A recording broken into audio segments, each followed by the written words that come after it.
I found the ledgers in my grandfather's office 3 days after he died. Handwritten records of wages paid to workers who built our empire. $2 a day, 12-hour shifts, no safety equipment. Names I recognised: Martinez, Chen, Okafor, my nanny's grandfather, my driver's father, my gardener's uncle. Our fortune was built on their broken backs, and I'd been living off it my entire life without knowing, or maybe without wanting to know. The discovery. The funeral was everything my grandfather would have wanted. St. Patrick's Cathedral, 500 guests. The mayor gave a eulogy. So did a senator.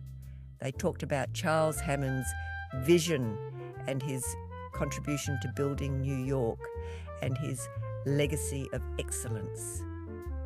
I sat in the front pew between my mother and grandmother, wearing Chanel that cost more than most people make in a month, and listened to them praise a man I'd loved without really knowing, Grandpa Charles, the real estate magnate, the man who'd built 47 luxury buildings across Manhattan, the man whose name was on plaques in museums and hospitals and universities, the man who'd made our family rich, generationally, obscenely, unquestionably rich.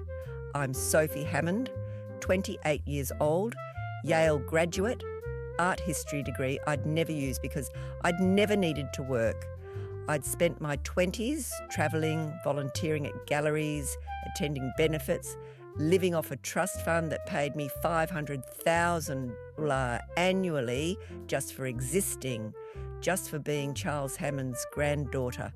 I'd never questioned it, never thought about where the money came from beyond the vague understanding that Grandpa had been brilliant in real estate, had bought properties when Manhattan was cheap and developed them into luxury buildings that defined the skyline. Hammond Tower, Hammond Plaza, the Hammond buildings everyone recognised, buildings that were successful, that made money, that made US money, enough money that his 4 children, my mother Catherine, my aunt Margaret, my uncle Robert, my uncle James, had never worked real jobs, enough that his grandchildren, me, my older sister Rachel, my younger brother Daniel and 4 cousins, had trust funds that would last forever, enough that we lived in penthouses and owned vacation homes and drove cars that cost 6 figures, enough that we never ever had to think about money, about where it came from, about what it cost. The week after the funeral was a blur of legal meetings, reading of the will, distribution of assets. Grandpa's estate was worth $340 million, divided among his children and grandchildren, plus substantial donations to charities and cultural institutions. My share, $80 million, added to my existing trust fund, added to the penthouse apartment he'd left me, added to everything I'd already had. I was now worth close to $100 million at 28 for doing nothing except being born into the right family. I signed papers I barely read, accepted congratulations from family members who seemed more excited about their inheritances than sad about losing Grandpa. Watched my grandmother Eleanor, 78 years old, elegant and cold and composed, manage everything with the efficiency of a general directing troops. She'd been married to Charles for 56 years, had built this empire with him, and now she was ensuring it would continue exactly as planned, exactly as controlled. 3 days after the funeral, I went to Grandpa's office, the one in the Hammond building, his first development, finished in 1959, 65 years old and still pristine, still valuable. The office had been left exactly as he'd kept it. Mahogany desk, leather chairs, walls covered in photos of buildings, of construction sites, of Grandpa shaking hands with mayors and governors, photos of our family at various ages, photos of success. I was supposed to clean it out, pack up personal items, prepare it for the new Hammond Industries CEO, my Uncle Robert, who'd been VP and was now ascending. I started with the desk, files mostly about current projects, nothing interesting. Then I found the locked drawer. Grandpa's assistant had given me all his keys, said there might be personal items he'd want family to have. I unlocked it. Inside, old ledgers, decades old, leather-bound books with dates from the 1950s, 60s, 70s. I opened one at random. 1962, handwritten entries in my grandfather's precise script. Hammond Tower construction, week of June 4th at 10. Below that, list of names and wages. Miguel Santos, 2.00 a day, 6 days, $12.00 total. Lin Chen, 2.00 a day, 6 days, $12.00 total. Joseph Okafor, 1.75 day, 6 days, injured Tuesday, docked day, $10.50 total. On and on, dozens of names, all with wages that seemed wrong, impossibly low, even for the 1960s. I pulled out my phone, Googled average construction wage 1962 New York. The results, $3.50, $4 per hour. Union workers made more. These men, and they were all men, all with names that suggested they were immigrants, were making 2.0 per day for 12-hour days, according to the notes. That was 17 cents an hour, 17 cents, less than half the minimum wage at the time, less than a fifth of what union workers made. And they were building Hammond Tower, the building that had made my grandfather's fortune, the building that had launched Hammond Industries into luxury real estate dominance. I felt sick, opened another ledger. 1967, more names, more impossible wages. Carlos Martinez, $2.50 day. Wei Chen, 2.25 day. Emmanuel Okafor, 2.00 a day. Notes in the margins. Santos crew, no English, no papers, no complaints. Chen group, fast workers don't ask questions. Okafor team, strong, reliable, deportable if trouble. Deportable. My grandfather had specifically noted which workers were vulnerable, which ones he could exploit without consequence, which ones couldn't complain because they were undocumented, couldn't demand fair wages because they had no legal standing, couldn't report safety violations because they'd be deported. I kept reading, kept finding more. Ledgers from 15 years of construction, 15 years of Hammond Industries building luxury apartments and office buildings and hotels using immigrant labour, paid starvation wages, exploiting people who had no choice, no voice, no power, and getting rich off it, getting obscenely rich off it.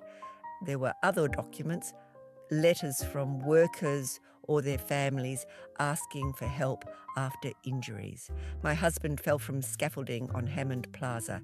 He cannot work. We have 4 children. Please, any assistance?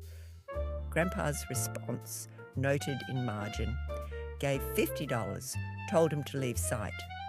Another, my father was injured by falling beam. Hospital bills $400. We cannot pay. Hammond Industries responsible? Response, sent $100, made him sign release, no admission of fault. Dozens of these. Injuries, deaths even, 1 letter. My son, Wei Chen, died at Hammond Tower site. Crane accident. He was 24. We have nothing. Please help family. Response, sent $200, told mother not to contact police or lawyer. No company fault. $200 for a life. For a 24-year-old who died building a luxury apartment building, died making Charles Hammond rich, died so that I could have a trust fund, could live in a penthouse, could spend my 20s travelling Europe and attending gallery openings and never thinking about where money came from. I sat on the floor of that office, surrounded by ledgers and letters, and cried, actually sobbed, because I'd loved my grandfather, had thought he was brilliant and generous and good, had believed the story our family told. Charles Hammond built New York through vision and hard work and taking smart risks. But that wasn't the story. The real story was Charles Hammond built his fortune by exploiting vulnerable immigrants, by paying them pennies, by ignoring safety, by covering up deaths, by threatening deportation if anyone complained, by building an empire on broken backs and broken families and broken lives. And we, his children, his grandchildren, his family, had lived off that blood money for 60 years without knowing, without wanting to know. I gathered the ledgers, took them home to my penthouse, the one Grandpa had left me, worth $15 million, built using what I now knew was exploitation. Spread them across my dining table, spent the night reading every entry, every name, every injustice, making lists, trying to understand the scope. By morning, I had numbers, conservative estimates. Hammond Industries had employed approximately 2,000 immigrant workers between 1959 and 1974, had underpaid them by at least $10,000 each over years of employment, accounting for the difference between what they were paid and what union wages would have been.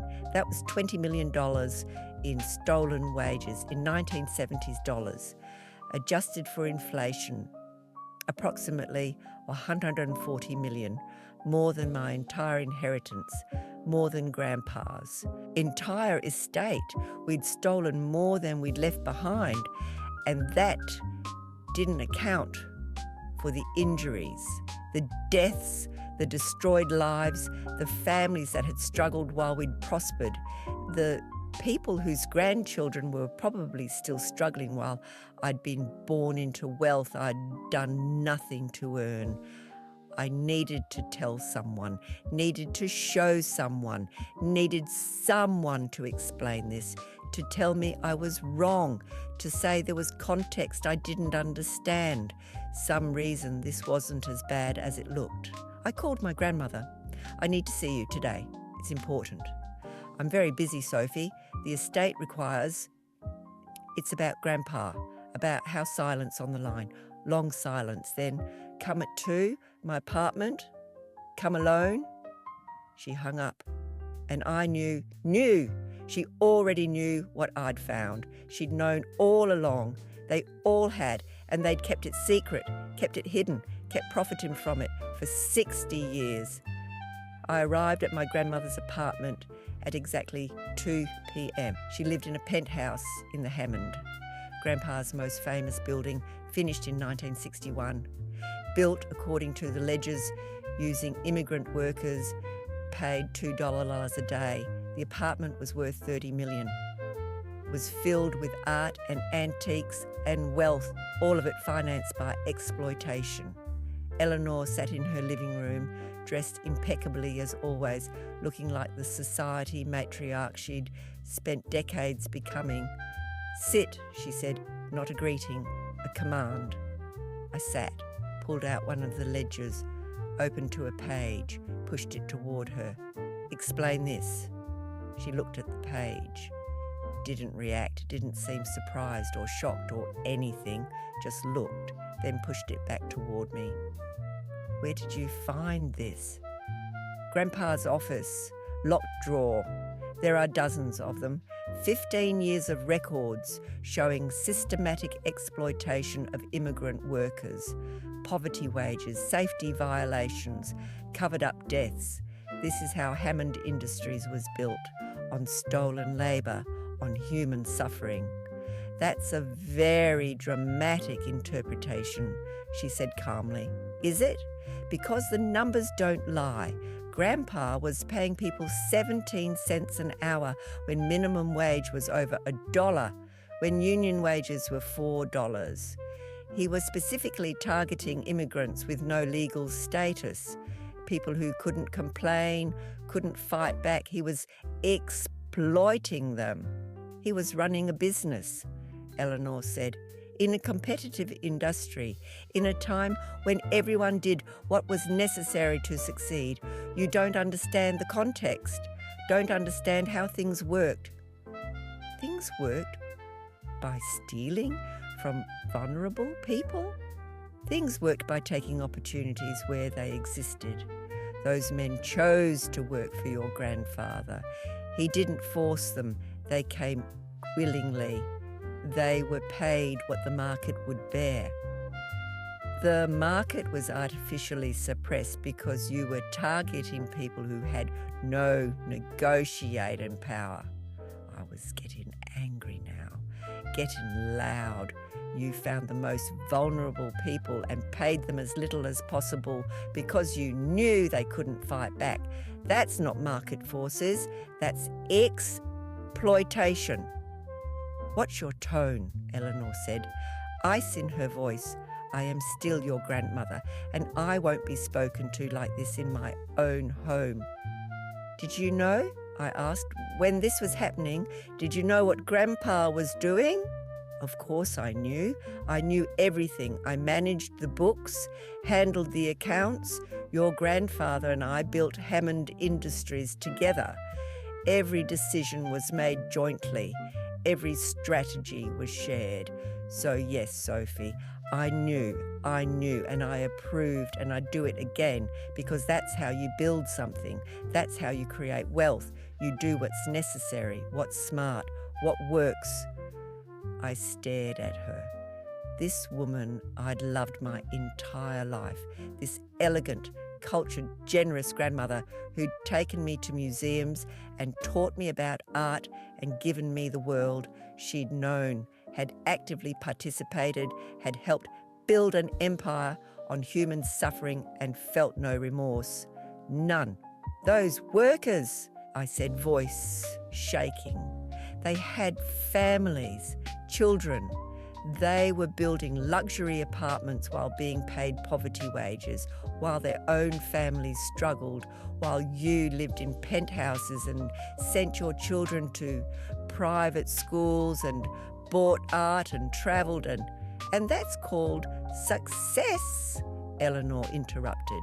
That's called being smart enough to see opportunities and ruthless enough to take them. That's how every fortune in this city was built, Sophie. Every single one. The Vanderbilts, the Rockefellers, the Astors, the Carnegies. They all did what was necessary. They all exploited workers. They all built empires on cheap labour. That's how capitalism works. That doesn't make it right, I said. Right and wrong don't build empires, she said. Smart and ruthless do, and your grandfather was both. That's why you have a trust fund. That's why you've never had to work. That's why you've lived a life of privilege and opportunity. Because Charles Hammond was smart enough and ruthless enough to do what needed to be done. I don't want it, I said. I don't want money built on this. Too bad, she said. It's yours. It's in your account. It's your inheritance. And you'll keep quiet about where it came from, because that's what family does. We protect each other. We protect our legacy. We don't air our history in public, and we certainly don't make dramatic gestures that would accomplish nothing except destroying what took 60 years to build. The people you exploited are dead, she said bluntly, or very old. They're gone, Sophie. There's no one to compensate, no one to apologise to, no one who even remembers except us. And we're not talking about it, we're not discussing it, we're not acknowledging it. We're moving forward, just like this family has always done. I stood up, gathered the ledger. I'm not keeping quiet. These workers have families, descendants, people who are probably still struggling because their grandparents were robbed. I'm going to find them. I'm going to talk to them, and I'm going to figure out how to make this right. If you do that, Eleanor said quietly, dangerously, you will destroy this family. You will destroy your mother, your siblings, your cousins. You will take everything we've built and burn it down. And for what? For people who don't even know they were wronged? For some misguided sense of guilt? Don't be stupid, Sophie. I'm not being stupid, I said. I'm trying to be good. Something this family forgot how to be a long time ago. I left, went back to my penthouse, started making phone calls. I needed investigators, I needed lawyers, I needed help. Because Eleanor was wrong. The workers weren't all dead. They had children, grandchildren, families, people who deserved to know what happened, who deserved compensation, who deserved justice, and I had $80 million. I'd done nothing to earn. $80 million built on their grandparents' suffering. I was going to use every penny to make this right, even if it meant losing my family, even if it meant losing everything, because I'd spent 28 years living in comfortable ignorance, 28 years benefiting from exploitation without questioning it, 28 years being complicit through silence. I was done being silent, I was done being comfortable, I was done being complicit. Starting now, following the trail, I hired a private investigator, David Chen, no relation to the Chen families in the ledgers, ironically, former NYPD detective turned private eye, specialised in finding people. I gave him the names from the ledgers, all 2,000 of them. I need to find their descendants, I told him. Children, grandchildren, anyone still alive, anyone who deserves to know what happened to their families. David looked at the list, looked at me. You understand? This is going to open up a lot of pain, a lot of old wounds. These families probably think their grandparents just worked construction, didn't make much money.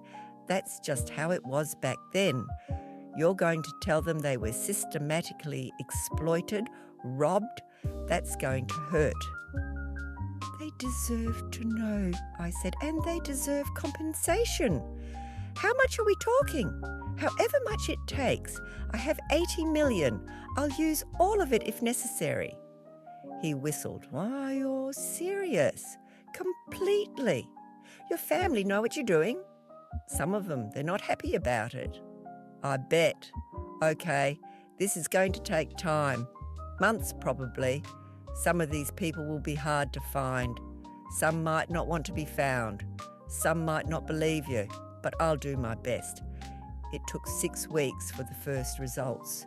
David found Maria Santos, 72 years old, living in Queens in a rent-controlled apartment she'd had for 40 years.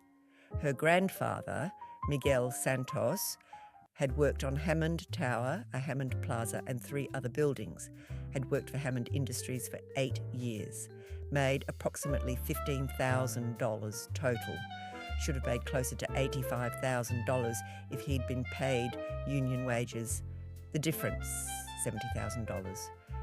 In 1960s money, adjusted for inflation, nearly $500,000, $500,000 her family had been robbed of. I called Maria, asked if I could meet with her. She was suspicious, rightfully so. Rich white girl calling out of nowhere asking about her grandfather, but she agreed, probably out of curiosity.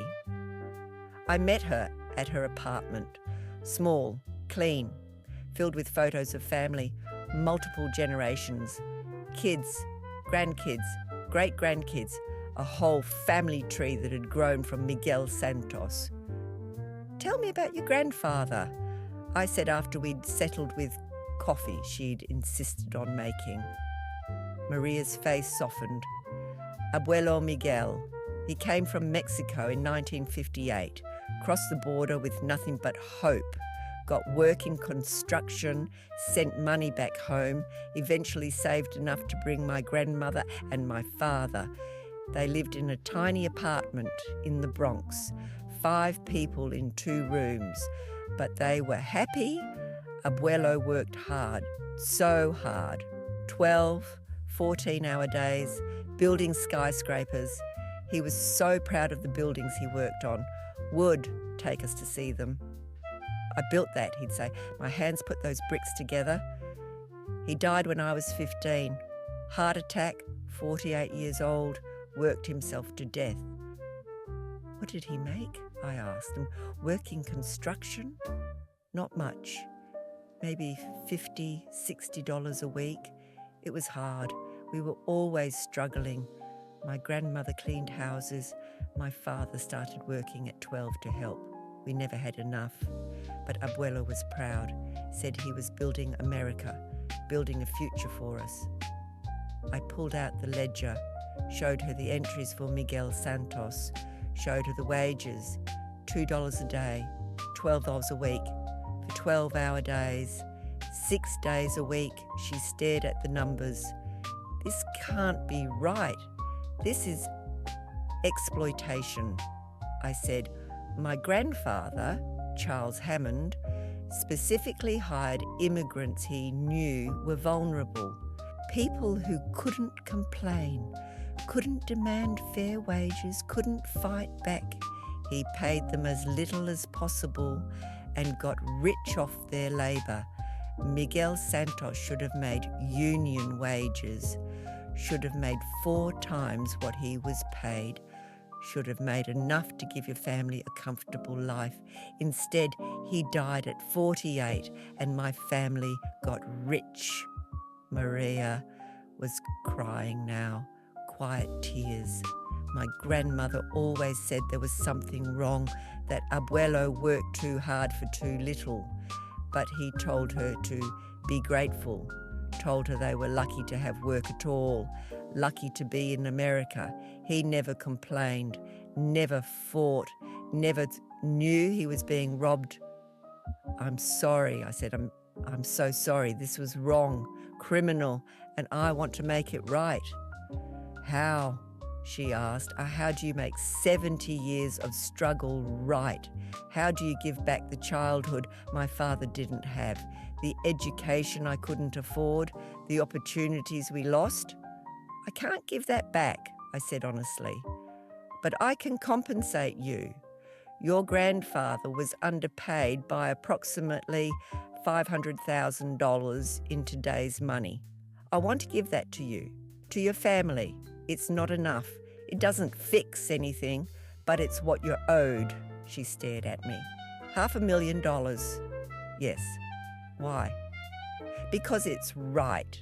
And because I've been living off money stolen from your grandfather my entire life. I didn't know, but now I do. And I can't unknow it. I can't keep this money knowing where it came from. Maria Santos took the money, set up trusts for her grandchildren, paid off her apartment, donated some to immigrant rights organisations, and she introduced me to other families, the network of descendants who still lived in New York, still struggled, still lived in the shadows of buildings their grandparents had built for pennies. I met James Chen, 45 years old. His grandfather, Lin Chen, had tried to organise workers in 1965, had tried to demand better pay, better safety conditions, better treatment. Charles Hammond had blacklisted him, made sure he never worked construction in New York again. Lin Chen had died broke and bitter at 62. James showed me letters his grandfather had written, angry letters about injustice, about exploitation, about a system that protected wealthy men and crushed workers. He never stopped being angry, James said. Even when I was a kid, he'd rant about Hammond, about how they'd stolen from him, destroyed his life. I thought he was just bitter, just couldn't accept that he'd failed. Now I know he was right. I compensated the Chen family $400,000. I met the Okafors. Emmanuel's grandson Samuel was 58, worked as a janitor, 3 kids, grandkids, barely getting by despite working 60 hours a week. His grandfather had been injured on a Hammond site in 1969, broken back from a fall. Hammond Industries had given him $100 and fired him. Emmanuel Okafor had spent the last 20 years of his life in pain, unable to work, dependent on his children. The family had sunk into poverty they'd never escaped. I gave them $350,000 and watched Samuel cry, watched him hold his grandchildren and tell them, things are going to be different now. You're going to have chances I never had, chances Grandpa Emmanuel never had, because someone finally made it right. I found 40 families in the first 3 months, compensated them all, spent $18 million of my inheritance paying back what Hammond Industries had stolen, and every family had the same story: hard work, poverty, struggle, grandparents who'd died too young, parents who'd never had opportunities, children who'd fought their way up from nothing while my family had lived in luxury built on their suffering. I told my family what I was doing at Sunday dinner, the weekly Hammond family gathering my grandmother insisted on. Everyone was there, Eleanor presiding, my mother Catherine looking tense, my Aunt Margaret and Uncle Robert and Uncle James with their families, my siblings Rachel and Daniel, my 4 cousins. All of us gathered in Eleanor's dining room, eating expensive food, drinking expensive wine, living our expensive lives. I've started a compensation fund, I announced. I've found 40 families whose ancestors worked for Hammond Industries. I'm paying them what they're owed, what Grandpa stole from them. Silence. Complete, total silence. Then chaos. Everyone talking at once. You're doing what? Have you lost your mind? This is absolutely insane. Enough, Eleanor said. Her voice cut through the noise. Everyone stopped. She looked at me. Explain yourself. The ledgers document systematic exploitation, I said. Grandpa hired vulnerable immigrants and paid them poverty wages, ignored safety regulations, covered up injuries and deaths, built Hammond Industries on human suffering. These families deserve compensation. They deserve justice, and I have the money to provide it. That money is yours, my mother said, voice shaking. Your inheritance. You can't just give it away to strangers. They're not strangers. They're the families Grandpa robbed, and yes, I can give it away. It's legally mine, and I'm using it to fix what this family broke. You're trying to destroy us, my sister Rachel said. Cold voice, lawyer voice. She'd always been like Eleanor. Practical, ruthless. You're trying to tear down everything this family built, everything Grandpa created, out of some misguided guilt. It's not misguided, I said. It's earned. Our wealth came from exploitation, from suffering, from theft. We should feel guilty. We should feel responsible, and we should make amends. We don't owe these people anything, Uncle Robert said. They chose to work for Hammond Industries. They could have worked elsewhere. They couldn't, I interrupted. That's the point. They were vulnerable, undocumented, desperate. Grandpa specifically targeted them because they had no choice, because they couldn't fight back. That's not a free market. That's predation. You're going to destroy this family's reputation, my mother said. When this gets out, and it will get out, everyone will know. Everyone will judge us. Our friends, our business partners, the media. They'll tear us apart. They'll call us exploiters, criminals. They'll destroy Hammond Industries. good, I said. If Hammond Industries can't survive the truth about how it was built, then it shouldn't survive. Get out, Eleanor said, quiet voice, deadly voice. Get out of my home, grandmother. You are choosing strangers over family. You are choosing to destroy everything your grandfather built, everything I helped build, everything that gave you the life you've lived, and I won't sit here and listen to you lecture us about morality. Get out. I left. Daniel followed me out. My younger brother, 25. Sophie, wait. I stopped in the hallway. I think you're right, he said, quiet voice, looking back toward the dining room like he was afraid they'd hear. About the exploitation, about compensating people. I think it's the right thing to do. Then say so, I said, in there, to them. I can't. Not yet, but I want to help. Tell me how I can help.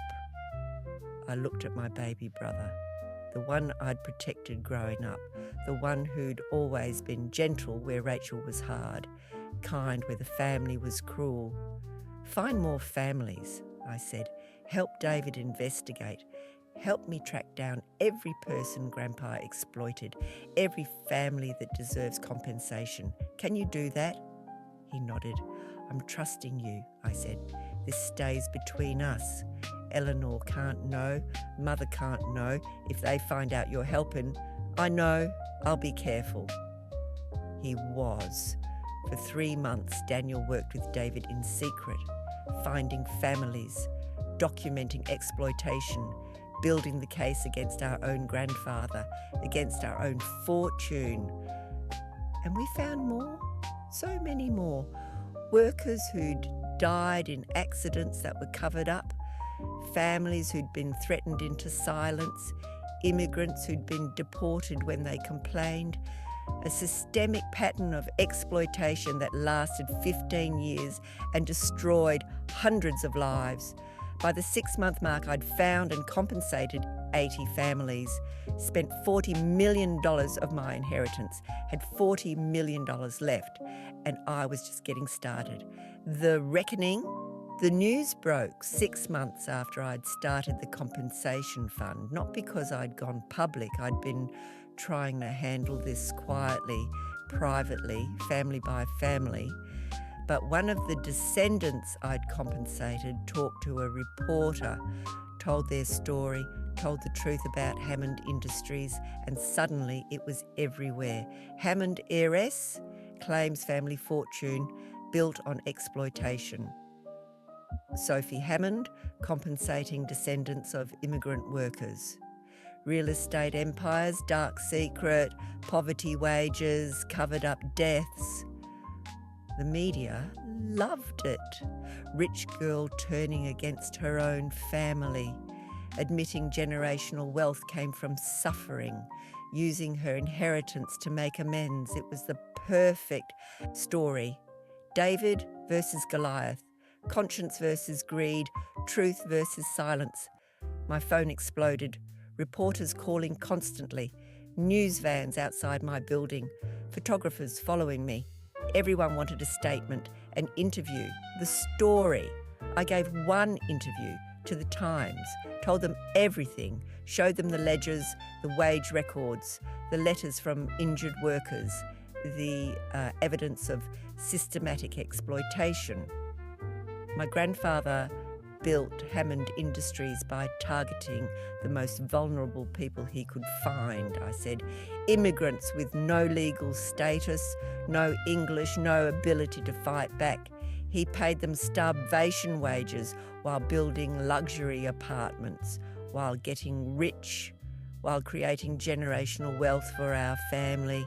That wealth came from their suffering, from their poverty, from their deaths.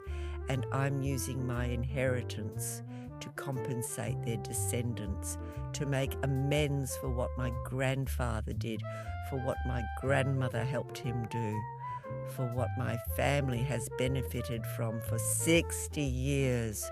The article ran on the front page with photos of the ledgers, photos of me, photos of the families I'd compensated. It was devastating, thorough, damning, and it destroyed my family's reputation overnight. Within 24 hours, Hammond Industries stock dropped 30%. Business partners started backing out of deals.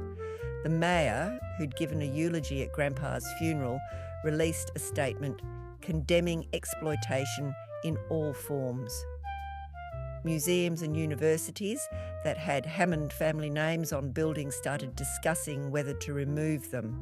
Our family lawyer called, said we were facing potential lawsuits, criminal investigations, IRS audits.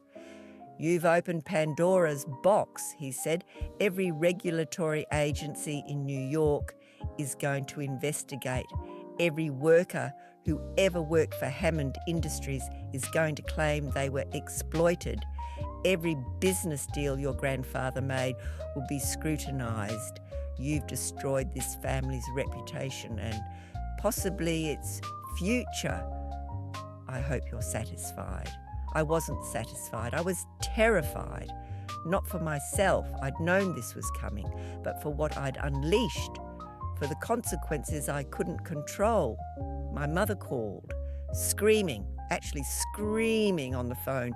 How could you destroy your own family, destroy your grandfather's legacy, destroy everything we've built? "It needed to be destroyed," I said. "It was built on exploitation.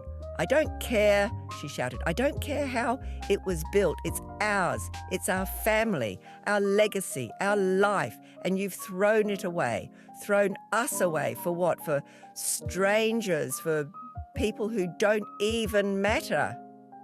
"They matter more than our reputation," I said. "Stop.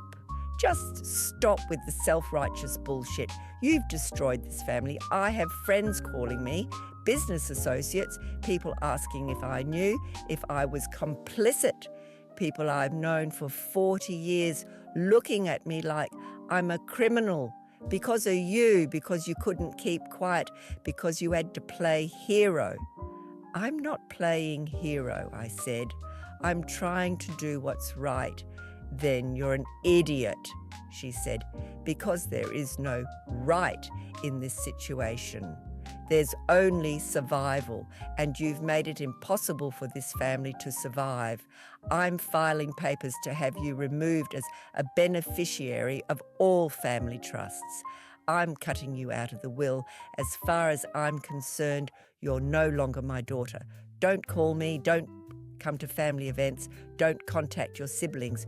You're done. You chose strangers over family, so now you can live with that choice alone."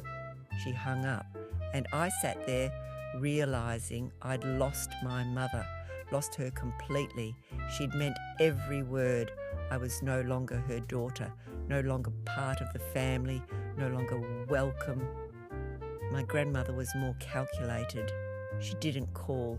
She had her lawyer send a letter, a cease and desist, demanding I stop making public statements about Hammond Industries, stop defaming the family, stop compensating workers without proper legal review.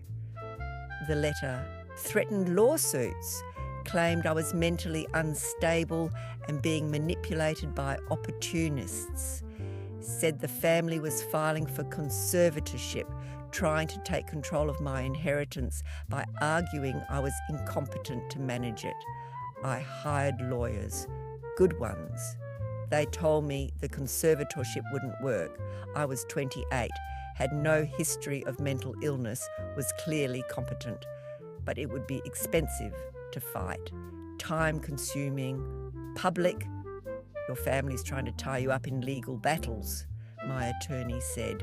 Drain your resources, make it too costly to continue compensating people. It's a war of attrition. They're betting you'll give up before you run out of money or patience. I won't give up, I said. Then prepare for years of litigation, because they won't stop. They can't afford to stop. If you succeed, if you compensate all these families, if you force Hammond Industries to acknowledge its history, it sets a precedent. Other wealthy families will face the same scrutiny. Other heirs might do what you're doing. The entire structure of generational wealth in this city could be threatened. So they're going to fight you with everything they have. And they isn't just your family. It's every wealthy family who's scared you'll inspire others to examine their histories. My attorney was right. Within weeks, I was facing lawsuits from my family: conservatorship, defamation, breach of fiduciary duty. Hammond Industries, claiming I was damaging the company, costing them business. Former business partners, claiming my revelations had damaged deals they had with Hammond Industries, and anonymous lawsuits from concerned citizens who were clearly funded by wealthy families trying to shut me down. I was spending $100,000 a month on legal fees, burning through my inheritance, defending my right to give it away. It was absurd, Kafkaesque, intentional. My sister Rachel led the family's legal assault. She'd always been the ambitious one. Harvard Law, partner at a major firm by 32. She'd married into another wealthy real estate family, had 2 kids, had everything she'd ever wanted, and I was threatening all of it. She gave an interview to the Wall Street Journal, professional, polished, brutal. "My sister is going through something," Rachel said. "Grief over our grandfather's death, confusion about her purpose. She's fallen in with people who are manipulating her, telling her our family is evil, that our wealth is illegitimate, that she needs to give everything away to make amends for sins she didn't commit. It's sad, really." Sophie was always the sensitive one, always struggled with privilege, and now she's being exploited by opportunists who see a vulnerable young woman with money and are convincing her to give it away. We're trying to help her, trying to protect her from herself, but she's refusing help, refusing to see reason. It's heartbreaking for our family. The narrative was clear. I wasn't principled. I was unstable. I wasn't doing the right thing. I was being manipulated. I wasn't exposing truth. I was destroying my family out of mental illness or naivety or weakness. It was brilliant, insidious, and partially effective. People I'd considered friends stopped calling. Social invitations dried up. I was disinvited from benefits and galas and charity events. The social infrastructure that had supported me my entire life, that had welcomed me because I was a Hammond, because I had money, because I was one of them, evaporated. I was alone, isolated, cut off from the family and social world I'd known since birth. My only allies: Daniel, working in secret to help find more families; David Chen, my investigator, who kept digging despite threats against his business; the families I was compensating, who were grateful but couldn't protect me from legal or social consequences; and a handful of journalists and activists who supported what I was doing but couldn't stop the assault. It was the loneliest period of my life. I moved out of the penthouse, couldn't stand living in a building my grandfather had built on exploitation. Moved into a modest 2-bedroom apartment in Brooklyn. Sold my car. Stopped shopping at the places I'd shopped my whole life. Stopped living the life I'd always lived. Not because the lawsuits had succeeded, but because I couldn't stomach it anymore. Couldn't enjoy luxury knowing where it came from. Couldn't be comfortable knowing my comfort was built on someone else's suffering. 8 months after the story broke, I attended a Hammond Industries shareholder meeting. I still owned shares, part of the family trust I hadn't been able to divest from. The meeting was at the Hammond building, in the conference room on the 40th floor. Views of the city Grandpa had helped build. I walked in wearing jeans and a sweater. Everyone else in suits, everyone staring, everyone hostile. My Uncle Robert was now CEO. He ran the meeting, talked about recovering from recent challenges, about moving forward and about rebuilding Hammond Industries' reputation. Then he opened the floor to questions. I stood up. I have a question about labour practices. Silence. Everyone turned. Specifically, I continued, I'd like to know what Hammond Industries is doing to ensure current workers are being paid fair wages, are receiving proper safety equipment, are being treated with dignity, because I have evidence that the exploitation didn't end in 1974, that current Hammond subcontractors are still using undocumented workers, still paying below minimum wage, still ignoring safety regulations.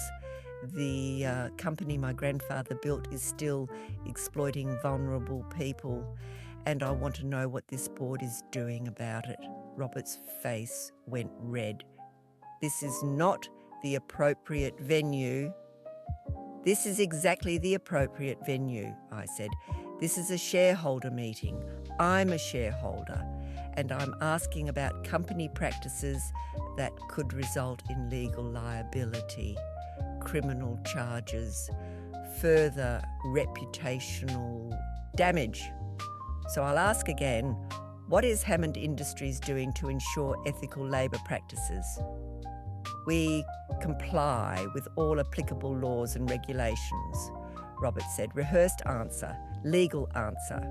That's not what I asked. I asked about ethical practices, not legal minimums. Are you paying workers living wages? Are you ensuring subcontractors aren't exploiting immigrants?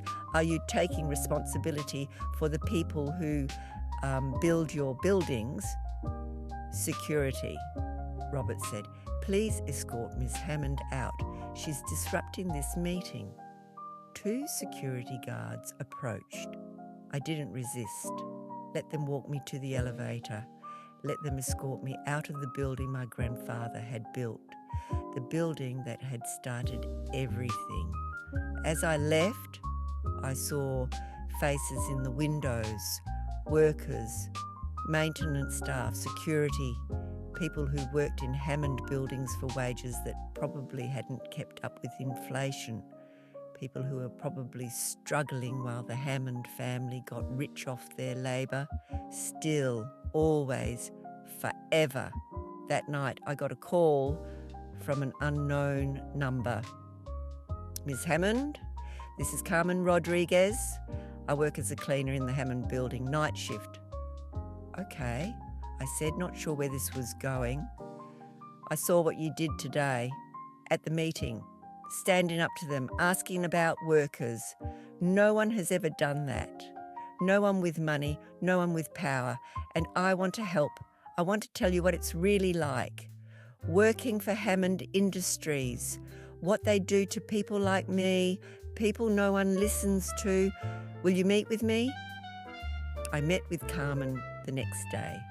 She brought 5 other workers, all immigrants, all working for Hammond Industries or their subcontractors, all being paid cash under the table, all making $10 to $12 an hour for skilled labour that should pay $25, $30, all terrified of complaining because they were undocumented, all being exploited exactly the same way my grandfather had exploited their predecessors 60 years ago. Nothing has changed, Carmen said. They hire us because we can't fight back, because we need the work, because they know we won't complain. They say, this is what we pay, take it or leave. And we take it because our families need to eat, because rent is due, because we have no choice, just like our grandparents had no choice, just like our parents had no choice. Hammond Industries has been stealing from immigrant workers for 70 years, and no one stops them because no one cares. I care, I said, and I'm going to stop them. I recorded their testimonies, gathered evidence, documented current exploitation, and I went back to my lawyer. We're not just compensating the past anymore, I said. We're exposing the present. Hammond Industries is still doing this, still exploiting workers, still breaking laws, still destroying lives, and I'm going to make sure everyone knows. I'm going to make sure they can't hide anymore. My lawyer looked at the evidence, looked at me. If you do this, if you expose current practices, your family will destroy you. They won't just sue you, they'll criminalise you. They'll claim you're lying, fabricating evidence. They'll do whatever it takes to discredit you. And you're already isolated, already fighting multiple lawsuits, already burning through money on legal fees. Can you survive this? Can you win this? I don't know, I said honestly, but I have to try, because if I don't, who will? If people with money and privilege don't use those resources to fight exploitation, then what's the point of having them? What's the point of being privileged if you don't use that privilege for good? Noble sentiment, my lawyer said. Hope it's worth what it's going to cost you. It cost everything. I released the evidence to the Times, to the Labor Department, to immigration authorities, to every regulatory agency that would listen. Hammond Industries was investigated, fined, forced to audit their subcontractors. Several executives were charged with labour violations. The company's stock dropped another 40%. My family's wealth, built over 60 years, was evaporating, and they blamed me entirely, completely, justifiably from their perspective. I'd done this. I'd destroyed their empire, their reputation, their future. My grandmother gave one final interview from her apartment in the Hammond building, looking older, frailer, broken. My granddaughter has destroyed everything my husband and I built, she said, voice shaking. She's taken 60 years of hard work and sacrifice and torn it down in the name of justice, in the name of making amends, but she's made nothing better. Those workers she's compensated, they're happy for the money, but it doesn't change their lives, doesn't fix systemic poverty, doesn't solve anything. All Sophie has done is destroy our family, destroy our business, destroy our legacy. And for what? For people who will spend the money and still struggle for a principle that sounds noble but accomplishes nothing. I'm 80 years old. I built this empire with my husband, and I'll watch my granddaughter destroy it before I die. That's Sophie's legacy. Destruction. The interview aired nationwide. And Eleanor was right about one thing. She didn't live to see what came next. She died 3 weeks later. Heart failure. The funeral was private, family only. I wasn't invited. I stood outside the church where we'd held Grandpa's funeral just 18 months earlier. Stood on the sidewalk, watching my family go in, watching them mourn the woman who'd helped build an empire on exploitation, the woman who'd known what they were doing and hadn't cared, the woman who'd chosen wealth over ethics, power over people, legacy over love. I didn't cry, couldn't cry, because I'd lost my grandmother months ago when she'd chosen silence over truth, when she'd fought to protect exploitation rather than end it, when she'd made it clear family meant protecting money, not protecting people, and I'd chosen differently.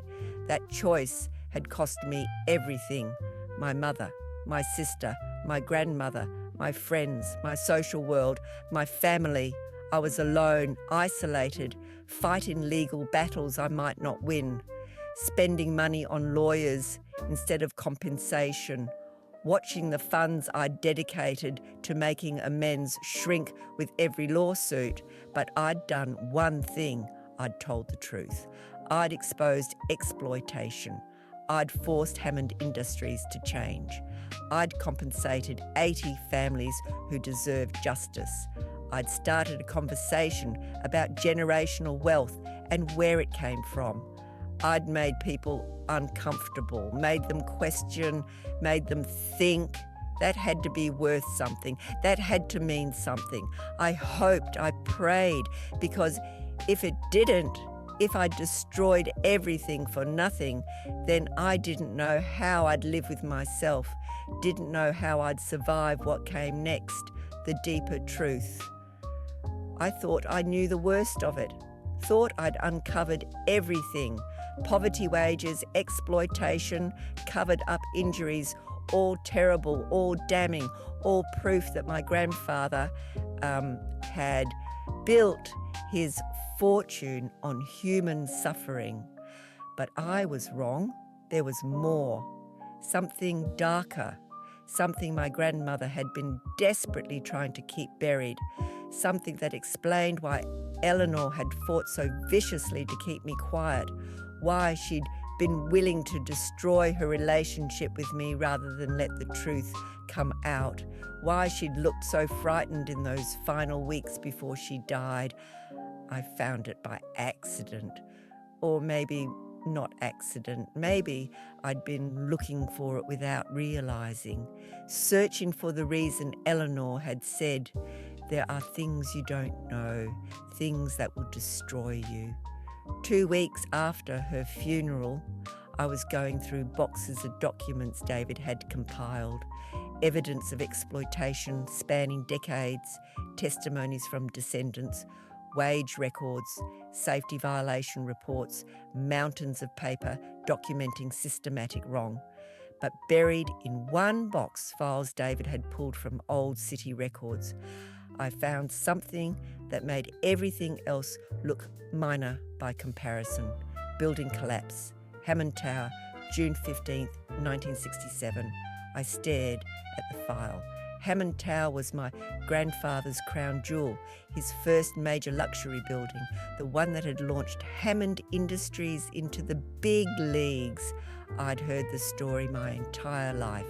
Brilliant design, sold out before completion, waiting lists for apartments, huge success, but I'd never heard about a collapse.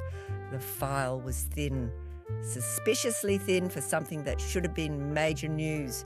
Inside, a brief incident report.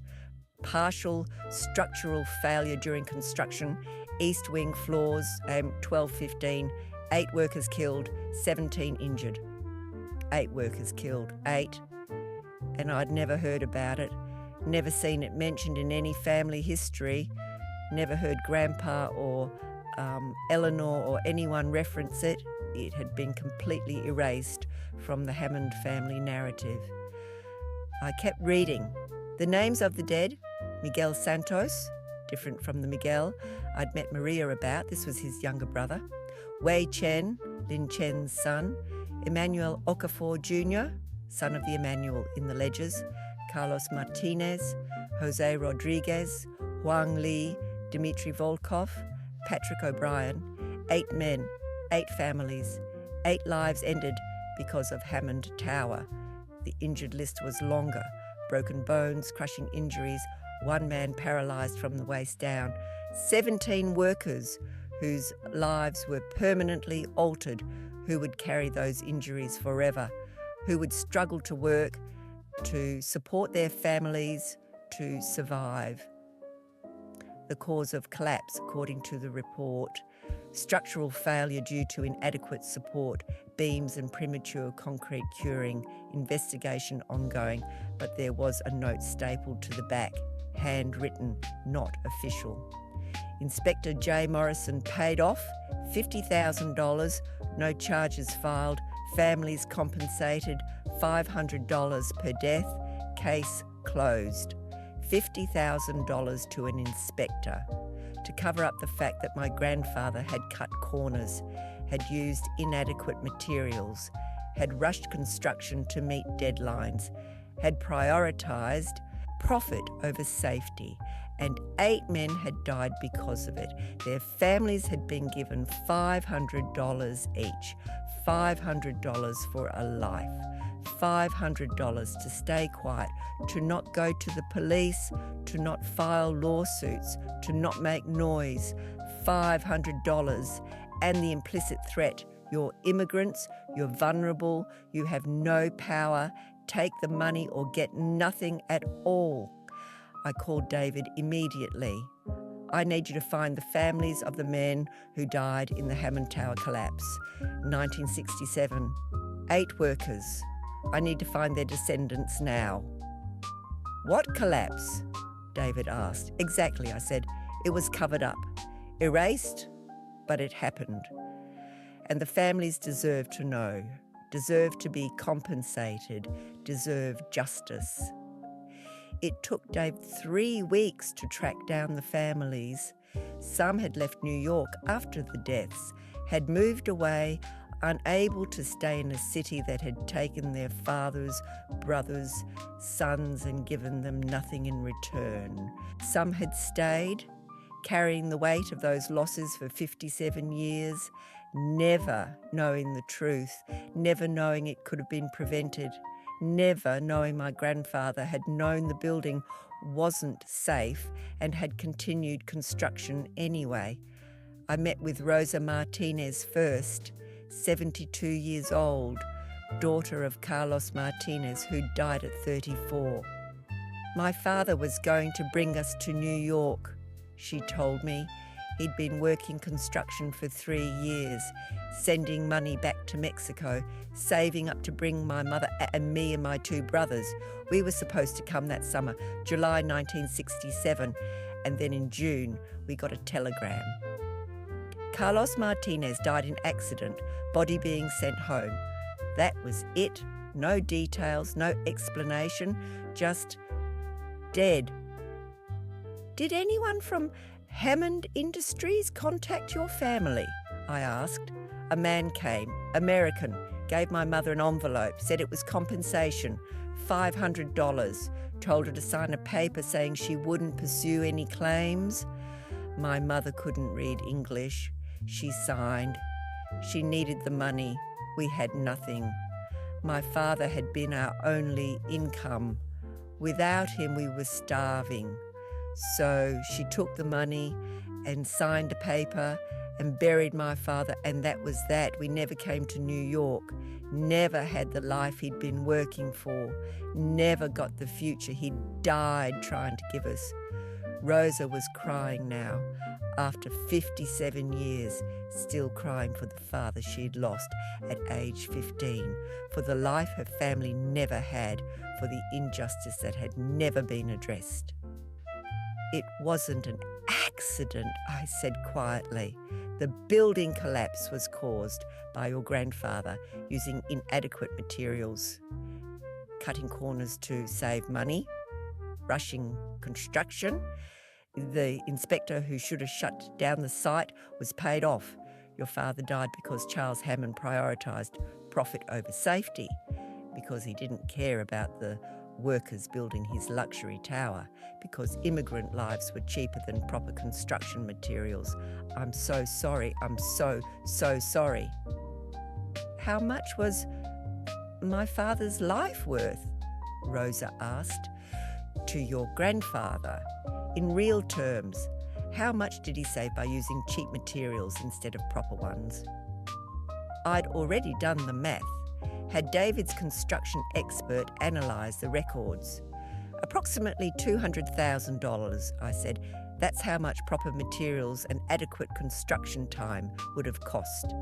My grandfather saved $200,000 by cutting corners, and 8 men died, including your father. Rosa stared at me. $200,000, $25,000 per life. That's what we were worth to him, and he paid us $500 to stay quiet.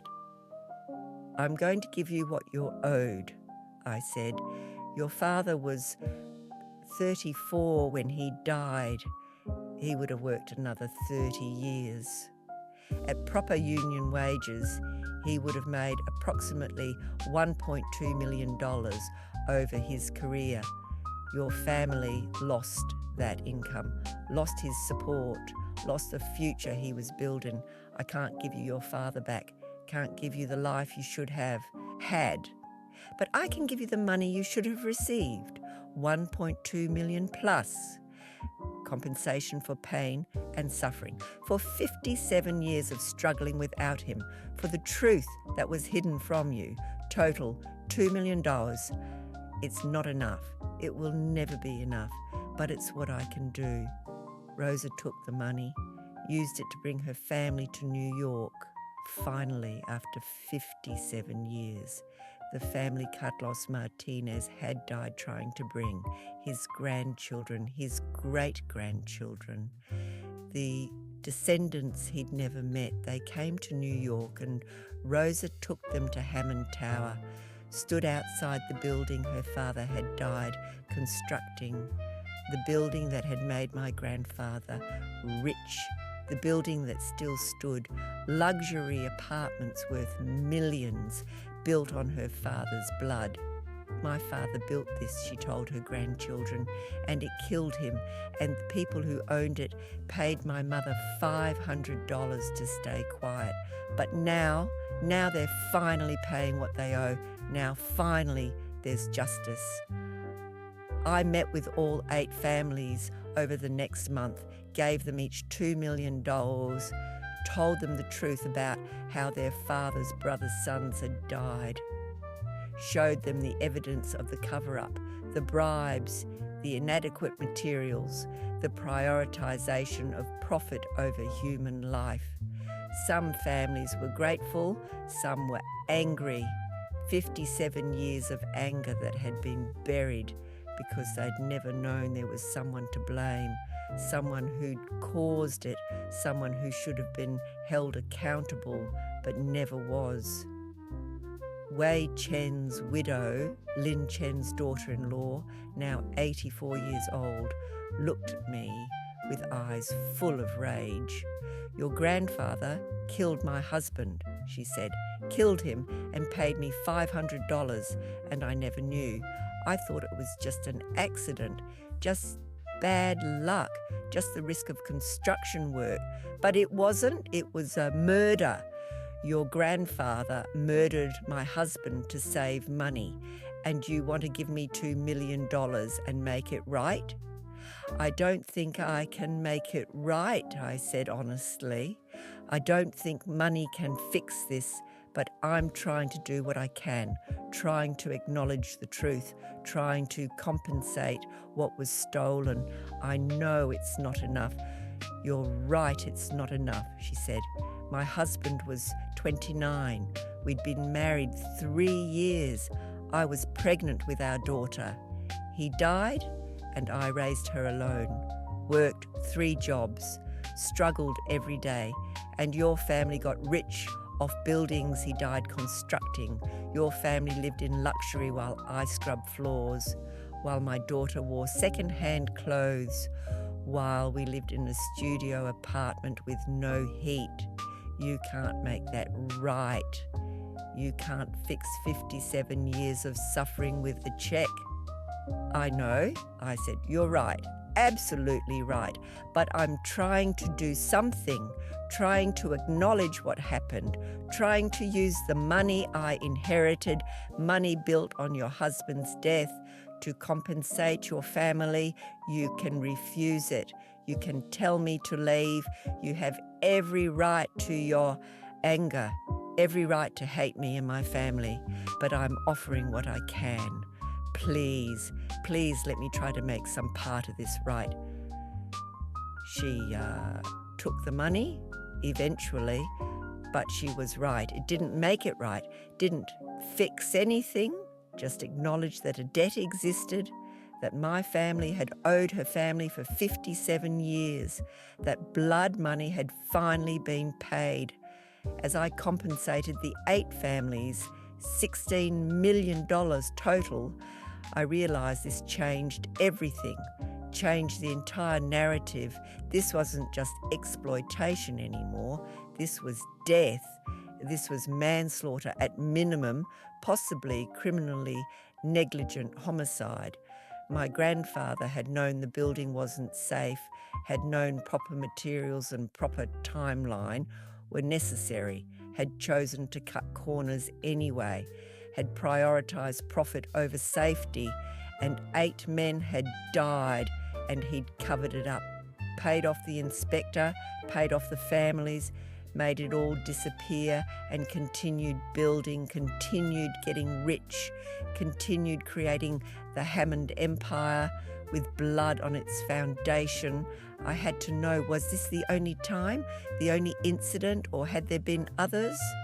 I had David dig deeper, search every Hammond Industries construction project, every building, every site, looking for accidents, injuries, deaths. He found 12 more deaths across various Hammond projects between 1959 and 1974. 12 more men who died building luxury apartments and office towers and hotels, some from falls, some from equipment failures, some from structural collapses, all covered up, all compensated with pittance payments to families, all erased from official records through bribes and threats and the systematic exploitation of vulnerable immigrants who couldn't fight back. 20 deaths total, 20 men who died so my grandfather could build an empire, so my family could be rich. I was going to be sick, actually physically sick. I ran to the bathroom and vomited, stayed there on the floor, shaking, crying, unable to process what I'd learned. 20 deaths, 20 families destroyed, 20 lives ended for profit. And my family had known, had covered it up, had continued profiting from buildings built on graves, had lived in luxury while those families struggled for 60 years, for my entire life. When I could finally stand, I called Daniel. My brother had been helping me in secret for months, had been finding families, gathering evidence, supporting my work despite family pressure to stop. I found something, I said, voice shaking. Something terrible. I need you to come over. Now, please. He came, read through the files, saw the death records, the cover-ups, the scope of what our grandfather had done. "Oh my God," he whispered. "Sophie, this is criminal. This is murder." "It's manslaughter at minimum," I said. "Criminal negligence, maybe worse. And it was covered up systematically for decades. Grandpa knew these buildings weren't safe, knew workers would die. And he built them anyway because it was cheaper, because safety cost money, because immigrant lives didn't matter to him." "What are you going to do?" Daniel asked. "I'm going to expose it," I said. "All of it, the deaths, the cover-ups, the bribes, everything, and I'm going to compensate every family, all 20, whatever it takes." "That will destroy Hammond Industries," Daniel said. "Completely. Not just reputation. There could be criminal charges, wrongful death suits. The company could be dissolved. The family could lose everything." "Good," I said. "If Hammond Industries was built on 20 murders, then it should be destroyed." Daniel was quiet for a long time. "Then I'm with you. Whatever you need, whatever it costs, I'm with you." "It's going to cost you your family," I said. "Mother already disowned me. Rachel hasn't spoken to me in a year. If you help me expose this, they'll cut you off too. You'll lose your inheritance, your trust fund, your place in the family." "I don't care," he said. I can't be part of this anymore. Can't pretend it's okay. Can't benefit from money built on graves. I'm with you, Sophie, all the way. We spent the next week gathering every piece of evidence, every death record, every cover-up, every bribe, every family that had been paid off and threatened into silence, building a comprehensive case that showed Hammond Industries had systematically prioritised profit over safety for 15 years, had known workers would die and accepted it as the cost of doing business, had covered up at least 20 deaths through bribes, threats and exploitation of vulnerable immigrants, had continued profiting from buildings built on graves for 60 years and had never faced any consequences, never been held accountable, never even acknowledged what had happened. I took the evidence to the Times, to the district attorney, to federal investigators. This isn't just labour exploitation, I told them. This is criminal negligence. This is manslaughter. This is a pattern of behaviour that resulted in at least 20 deaths that were systematically covered up. Charles Hammond built his fortune on blood, and his company is still doing it.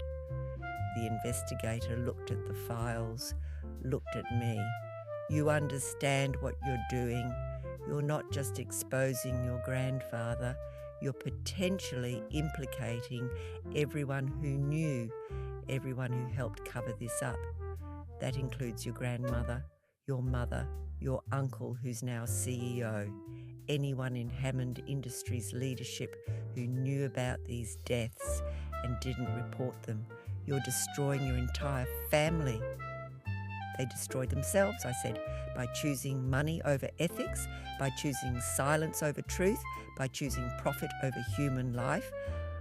I'm just making sure the truth finally comes out. The story broke 3 days later. Hammond Industries built on blood. 20 workers died in covered-up incidents. The response was immediate and catastrophic. Federal criminal investigation opened immediately. OSHA launched review of all historical Hammond Industries projects. Wrongful death lawsuits filed by 12 families, beyond the 8 I'd already compensated. Hammond Industries stock crashed, down 78% in 1 week. The company was essentially worthless. My uncle Robert was arrested, charged with conspiracy to cover up criminal negligence. He'd been VP during some of the incidents and had signed off on payments to families.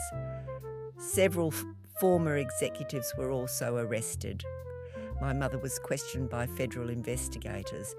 Had she known about the deaths? Had she helped cover them up? She hired lawyers, refused to comment, publicly blamed me for destroying the family. Hammond Industries declared bankruptcy within a month. 65 years of business ended.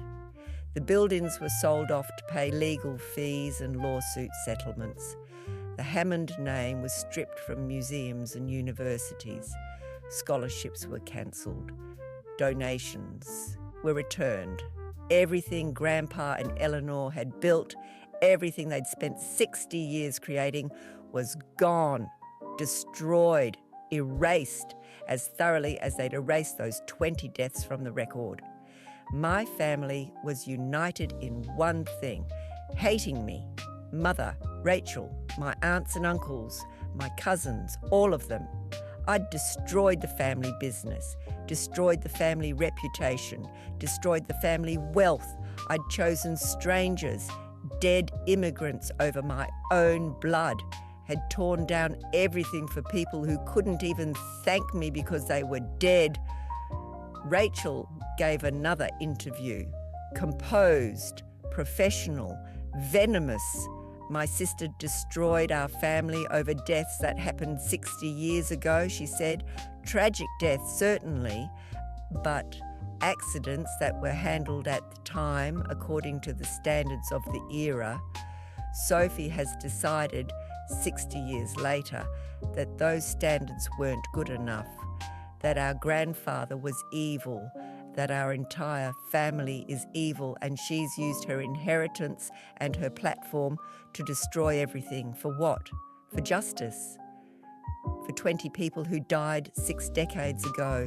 She's destroyed a company that employed thousands, supported hundreds of families, contributed billions to New York's economy. She's destroyed all that for her misguided sense of morality, and she's destroyed our family in the process. I hope she's satisfied. I hope it was worth it, because she'll live the rest of her life alone, abandoned by everyone who ever loved her, by everyone who ever mattered, all for people who can't even thank her because they're dead. The interview hurt, not because Rachel was wrong. I had destroyed Hammond Industries, had torn apart the family, but because she was my sister, because we'd been close once, because she genuinely believed I was wrong, believed I'd betrayed the family for nothing, believed generational wealth was more important than truth, more important than justice, more important than the 20 men who died building that wealth. I watched the interview alone in my apartment, the modest 2-bedroom in Brooklyn I'd moved to after leaving the penthouse, the apartment that cost $3,400 a month instead of $40,000. The apartment with old appliances and scratched floors and neighbours who worked real jobs for real wages. The apartment that was honest in a way the penthouse never had been. After the interview ended, I sat in silence, thought about everything I'd lost: my mother, my sister, my grandmother who died still hating me, my extended family, my friends, my social life, my place in the world I'd grown up in. I'd lost everything that had defined me for 28 years, everything I thought was permanent, everything I thought was mine, but I'd gained something too, something harder to quantify, but more valuable. I could sleep at night, could look at myself in the mirror, could live without the weight of unacknowledged guilt, could exist in the world honestly, not hiding from truth, not benefiting from exploitation, not living a comfortable lie. I'd given up comfort for authenticity, wealth for integrity, family for principle, and I'd do it again, would make the same choice, even knowing the cost, even knowing how alone I'd end up, because some things matter more than comfort, more than wealth, more than family. Truth matters, justice matters, making amends matters, even when it costs everything, especially when it costs everything. But there was still work to do. The criminal investigation had uncovered something new. Hammond Industries was still exploiting workers, still using subcontractors who paid poverty wages, still ignoring safety regulations, still targeting vulnerable immigrants. The practices my grandfather had established in 1959 were alive and well in 2024, adapted, modernised, better hidden, but fundamentally the same. Exploit the vulnerable, pay the minimum, ignore safety, maximise profit. The exploitation had never ended. It had just evolved. I'd been so focused on the past, on compensating descendants, on exposing historical exploitation, that I'd missed the present, missed the fact that workers were being exploited right now. In buildings Hammond Industries was currently developing, using the same playbook Grandpa had created 65 years ago. I met with Carmen Rodriguez again, the cleaner who'd first contacted me, who'd told me about current exploitation. It's not just Hammond Industries, she said, it's everywhere. Every major real estate developer in this city uses subcontractors who exploit immigrants. Everyone knows, no one cares, because it's profitable, because it keeps costs down, because immigrant workers can't complain, same as it's always been. Then we need to change the system, I said. Not just Hammond Industries, the entire industry, the entire structure that allows this exploitation. We need new laws, new enforcement, new accountability. How? Carmen asked. You're one person. You've already spent your inheritance compensating families. You're fighting lawsuits. Your own family has turned against you. What can you possibly do to change an entire industry? I don't know, I admitted, but I have to try. Because if I don't, then what was the point? What was the point of destroying my family, exposing my grandfather, losing everything, if the exploitation just continues, if nothing actually changes? Carmen looked at me. This woman who worked night shifts cleaning buildings she'd never be able to afford to live in. Who sent money back to family in Honduras? Who worked 70 hours a week and still barely made rent? Who represented thousands, millions of workers who built this city and got nothing in return? You're serious, she said. You really want to change things? Yes, I said, I really do. Will you help me? How? I still have money, I said. Not as much as I started with. I've spent $60 million on compensation and legal fees, but I have $20 million left. I want to use it to create something permanent, something that outlasts me, something that actually changes how workers are treated. An organisation with lawyers, investigators, advocates, something that gives workers power, that exposes exploitation, that holds companies accountable. Will you help me build it? Carmen started crying, quiet tears. My entire life, no one with power has cared about people like me. No one with money has tried to help. We're invisible, expendable, disposable. And you gave up everything to fight for people you don't even know, to expose your own family, to make things right. Yes, I'll help you, whatever you need. We started planning that night. The organisation would be called the Hammond Foundation, deliberately using my family's name, not to honour them, but to remind people, to make sure everyone knew where the money came from, knew what it represented, knew that generational wealth built on exploitation was being used to fight exploitation. The foundation would have 4 arms: legal aid, free lawyers for workers facing exploitation, help them fight wage theft, unsafe conditions, discrimination. Investigators, find and expose companies exploiting workers, document violations, build cases.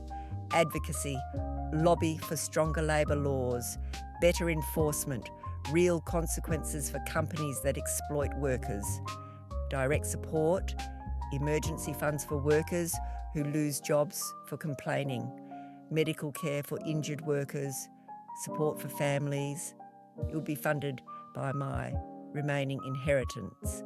$10 million to establish the foundation and create an endowment. $10 million for operations over the first 5 years.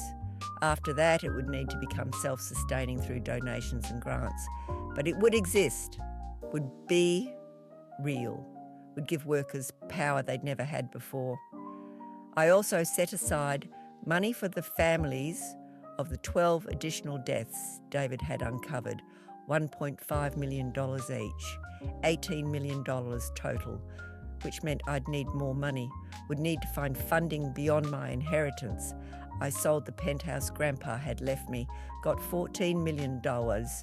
Every penny went to the foundation and to compensating families. I sold my art collection, pieces I'd inherited, pieces I'd bought with trust fund money, $3 million, more funding.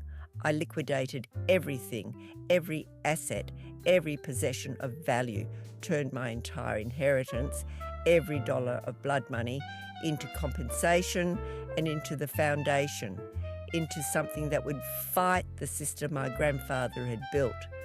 By the time I was done, I had almost nothing left, $500,000 in savings, enough to live modestly for a few years, to support myself while I built the foundation, while I worked full-time as its director, not for a trust fund salary, not for the $500,000 annual payment I'd received my entire adult life, but for $60,000 a year, a living wage, a real wage, the kind of wage actual workers made, the kind of wage that required budgeting and planning and thinking about money. I moved to an even smaller apartment, 1 bedroom, by $600 a month, took the subway instead of car service, cooked at home instead of eating out, shopped at Target instead of Bergdorf, lived like a normal person, like someone who hadn't been born into wealth, like someone who had to work for their living. It was harder than I expected. Not the practical stuff, that was just adjustment, but the psychological shift, the loss of security, the awareness that I couldn't fall back on family money anymore, couldn't rely on trust funds or inheritances or wealth. I was on my own, financially, socially, completely. If the foundation failed, I'd have nothing. If I couldn't make this work, I'd be broke. Actually broke.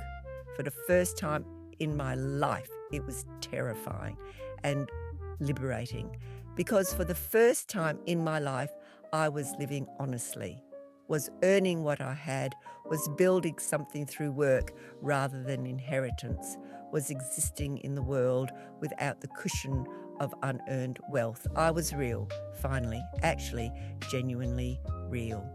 The choice and consequences. The Hammond Foundation opened its doors on June 15th, 2025, exactly 58 years after the Hammond Tower collapse that killed 8 workers. The date was deliberate, a memorial, a statement, a promise. Never again would Hammond money be used to exploit workers. Now it would be used to protect them. We rented office space in Queens, modest, affordable, in a neighbourhood where workers actually lived. Not Manhattan, not the financial district, not anywhere near the Hammond buildings that still stood as monuments to exploitation. We were a team of 8. Me as director, Carmen Rodriguez as worker outreach coordinator, David Chen continuing as chief investigator, 3 lawyers specialising in labour law, 2 administrative staff, and Daniel. My brother had given up his trust fund, had walked away from the family completely after helping me expose the deaths, had sacrificed his inheritance, his relationship with our mother and sister, his place in the Hammond family to join me. He was our financial officer, managing the foundation's endowment, making sure we could sustain operations, making sure the money I dedicated to this would last, would do something lasting.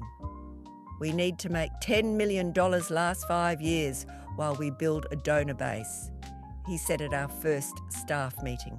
That's $2 million per year. Sounds like a lot. It's not. 3 lawyers cost $500,000 annually in salary and benefits. Office space and operations are another $300,000. That leaves $1.2 million for direct aid and investigations.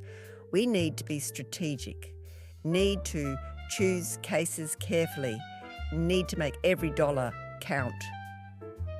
We also need to be visible, I said, need to make noise, need to show workers that someone is fighting for them, that they have advocates, that they have power. We can't just quietly help people. We need to publicly expose exploitation, need to make companies afraid of being caught, need to change the culture around how workers are treated. It's going to make enemies, David said. Real estate developers, construction companies. wealthy families who benefit from cheap labour. They're going to fight back, going to try to shut us down, going to do to the foundation what your family tried to do to you. Let them try, I said. We have something they don't. We're right. We're fighting for people who've been exploited for generations. We're exposing a system that's rotten to its core. Truth is on our side. Justice is on our side, and we're not going to stop. Our first case came within a week. A worker named Jose Morales reached out. He'd been injured on a construction site, a luxury condo development in Brooklyn, fell from scaffolding that hadn't been properly secured, broke his back, was paralysed from the waist down. The developer, Stellar Properties, one of the biggest real estate companies in New York, had fired him, claimed he'd been negligent, claimed they weren't responsible, refused to pay medical bills or compensation. Jose was 42, had 3 kids, a wife who worked part-time as a home health aide. They were drowning in medical debt, facing eviction, facing ruin, because Jose had been injured working for a company that made billions developing luxury properties. The scaffolding was defective, Jose told me from his wheelchair. Everyone knew. We'd reported it multiple times, but the foreman said it was fine, said we needed to keep working, said the project was behind schedule and couldn't afford delays. So we worked and I fell. And now they're saying it's my fault that I wasn't careful, that I violated safety protocols. They're lying to avoid responsibility, to avoid paying. And I can't fight them, can't afford lawyers, can't do anything except watch my family suffer. Our lawyers took his case, investigated the site, found documentation proving workers had reported the defective scaffolding, found emails showing Stellar Properties had been notified and had chosen to ignore the reports, had prioritised timeline over safety, exactly like my grandfather had done 60 years ago. We filed suit, not just for Jose's medical costs and lost wages, but for punitive damages, for systemic negligence, for creating a culture that prioritised profit over worker safety, for being complicit in Jose's paralysis.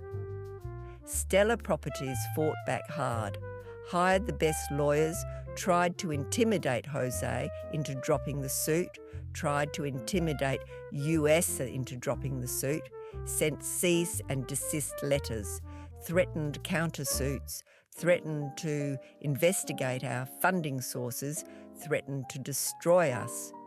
You're a fledgling organisation with limited resources going up against a multi-billion-dollar company, their lawyer told us in a meeting.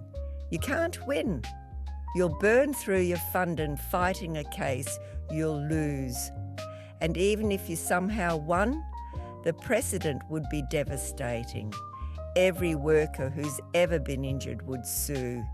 Every company would face massive liability. You destroy the construction industry in New York, destroy thousands of jobs, hurt the economy, all for one worker who was negligent and got injured. Is that what you want? To destroy an entire industry for one man? If the construction industry can only survive by exploiting workers, I said, and then yes, it should be destroyed and built back better, with safety standards that are actually enforced, with workers who are actually protected, with companies that prioritise human life over profit margins. That's exactly what we want. We went to trial, made it a public trial, invited media, gave interviews, made sure everyone knew this wasn't just about Jose Morales. This was about systemic exploitation, about an industry that treated workers as disposable, about companies that made billions while workers died or were crippled or were destroyed. The trial lasted 6 weeks. we presented evidence of Stella Properties' negligence, of the reports they'd ignored, of the culture of prioritising speed over safety, of dozens of other workers who'd been injured on their sites, of a pattern of behaviour that showed they knew they were putting workers at risk and didn't care. Stella Properties' defence was exactly what I expected. Jose had been negligent, had ignored safety protocols, had caused his own injury. The defective scaffolding wasn't their fault, it was the subcontractor's responsibility. They'd trusted their subcontractor to maintain equipment. If the scaffolding was defective, that was the subcontractor's failure, not theirs. It was the same playbook, the same denial of responsibility, the same strategy my grandfather had used. Blame someone else, minimise your liability, protect your profit. The jury deliberated for 3 days, found in Jose's favour, awarded him $4.5 million in damages, $2.5 million for medical costs and lost wages, $2 million in punitive damages for Stella Properties' negligence. It was a victory, a massive victory, but more important than the money was the precedent. The message sent to every real estate developer in New York: you are responsible for worker safety. You can't hide behind subcontractors. You will be held accountable if workers are injured due to your negligence. The industry was furious. Trade organisations released statements condemning the verdict, claiming it would destroy construction in New York, claiming it would make projects too expensive, claiming it would kill jobs. They were lying. What the verdict actually meant: projects would cost slightly more because companies would have to invest in actual safety, would have to properly train workers, would have to maintain equipment, would have to prioritise human life over maximising profit. It meant less money for developers and more protection for workers. And the industry hated that, hated it desperately, but workers loved it. Within a month, we received 200 calls from injured workers, workers who'd been exploited, workers who'd been fired for complaining about unsafe conditions, workers who'd been stiffed on wages, workers who needed help. We couldn't take all the cases, didn't have resources, but we took 10 more.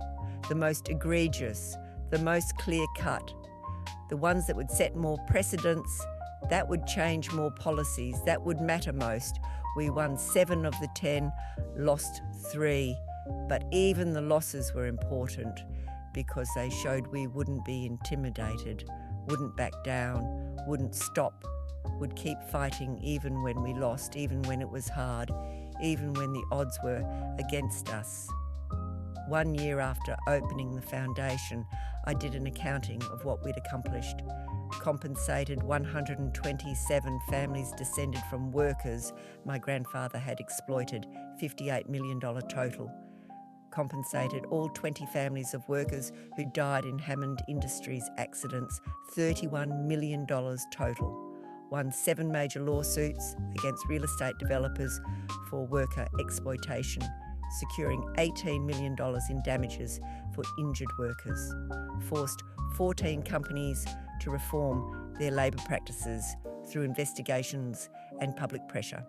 Provided free legal aid to 200 plus workers facing wage theft, discrimination, unsafe conditions. Created an emergency fund that had helped 50 families facing crisis after workers were fired for complaining. Total spent, $89 million. My entire inheritance plus the sale of the penthouse and my possessions, plus donations we'd started receiving from people who believed in the cause. I had $127,000 left in personal savings, was living on my $60,000 salary, had no safety net, no family to fall back on, no trust fund, no wealth, but I could sleep at night, could look at myself in the mirror, could live honestly, The consequences kept coming though. Mother died without ever speaking to me again. Heart attack at 63. I learned about it from the news. Wasn't invited to the funeral. Wasn't mentioned in the obituary. Had been completely erased from the family. Rachel sent me one email after Mother's death. I hope you're happy you killed her. The stress of what you did, destroying the family business, destroying our reputation, destroying everything she'd built her life around. It killed her. You're a murderer, just like you claim Grandpa was. Stay away from the funeral. Stay away from our family. You're not welcome. You're not wanted. You're dead to us. I didn't go to the funeral. Mourned alone in my apartment. Mourned not just for Mother, but for the relationship we'd never had. For the mother who'd chosen wealth over truth, who'd chosen protecting the family's reputation over acknowledging its crimes, who died hating me because I'd done what she couldn't, told the truth. I mourned what could have been, what should have been, but I didn't regret my choices, couldn't regret them because the alternative, staying silent, keeping the money, living the comfortable lie, would have destroyed me in a different way, would have killed something essential in my soul. Rachel never spoke to me again. Last I heard, she'd married into another wealthy family, had become exactly what Eleanor had been, elegant, powerful, ruthless, protecting wealth at all costs, teaching her children that money matters more than truth, perpetuating the cycle. Daniel was my only family now. He'd left everything behind to join me, had walked away from millions to earn $75,000 as the foundation's financial officer, had chosen principle over comfort, truth over wealth. Do you regret it? I asked him one night. We were working late at the foundation office, going over cases, planning strategy, living the life we'd chosen, giving up everything, the trust fund, the family, the life you could have had. Do you ever regret it? He was quiet for a long time. Then, every day I think about how much easier my life would be if I'd stayed silent, if I'd kept the money, if I'd just ignored what we found. Every day I think about the penthouse apartment I could be living in, the car I could be driving, the life I gave up. And every day I'm grateful I made the choice I made, because I'd rather be poor and principled than rich and complicit. I'd rather struggle financially and sleep well than live in luxury and hate myself. So no, I don't regret it, not for a second. 2 years after opening the foundation, something unexpected happened. Other wealthy heirs started reaching out, people who'd inherited fortunes and started questioning where that money came from, who'd investigated their own family histories and found exploitation, suffering, blood. A woman named Jennifer Ashford, heir to a textile fortune, discovered her great-grandfather had made his money through sweatshops. Immigrant workers paid pennies, children working 14-hour days, deaths from unsafe machinery. She wanted to do what I'd done, wanted to compensate descendants, wanted to use her inheritance to make amends. A man named Marcus Chen, no relation to David or the Chen families my grandfather had exploited, inherited $50 million from his grandfather's manufacturing empire, found evidence of systematic exploitation of Chinese immigrant workers, wanted to create a foundation like mine, wanted to change things. More came, 10, 20, 50 heirs who'd inherited wealth and couldn't live with where it came from, who wanted to make amends, who wanted to build something better. We called it reparative inheritance. The movement of heirs voluntarily investigating their family fortunes, acknowledging historical exploitation, and using inherited wealth to compensate descendants and create systemic change. It was controversial, massively controversial. Wealthy families hated it, saw it as a threat to generational wealth, saw it as children betraying their families, saw it as the beginning of the end for the system that had kept them rich. They fought back, launched PR campaigns against ungrateful heirs, created think tanks to argue that historical exploitation was just business practices of the time, pressured universities and media to discredit the movement. But it grew anyway, because once people started questioning where wealth came from, once they started investigating, once they found the truth, many couldn't ignore it, couldn't keep living off blood money, couldn't stay comfortable in their ignorance. Within 3 years, reparative inheritance had 200 plus members. Heirs who'd collectively inherited over $8 billion, who'd committed to investigating their family fortunes and making amends, who'd created foundations, compensation funds, advocacy organisations, who were using generational wealth to fight the systems that had created it. We held a conference, invited media, made it public. We are the beneficiaries of historical exploitation, I said in my keynote speech. We inherited wealth built on suffering, on poverty wages, on unsafe conditions, on death. And we have a choice. We can pretend we don't know where the money came from, can live comfortable lives and pass this blood money to our children, can perpetuate the cycle of exploitation and inherited privilege, or we can acknowledge the truth, can compensate those who were harmed, can use our unearned wealth to create systemic change, can break the cycle. We chose the latter, and we're calling on other heirs to join us, to investigate your family histories, to acknowledge where your wealth came from, to make amends. It won't be easy. It will cost you relationships, cost you social standing, cost you comfort, but it's right, it's necessary, it's just.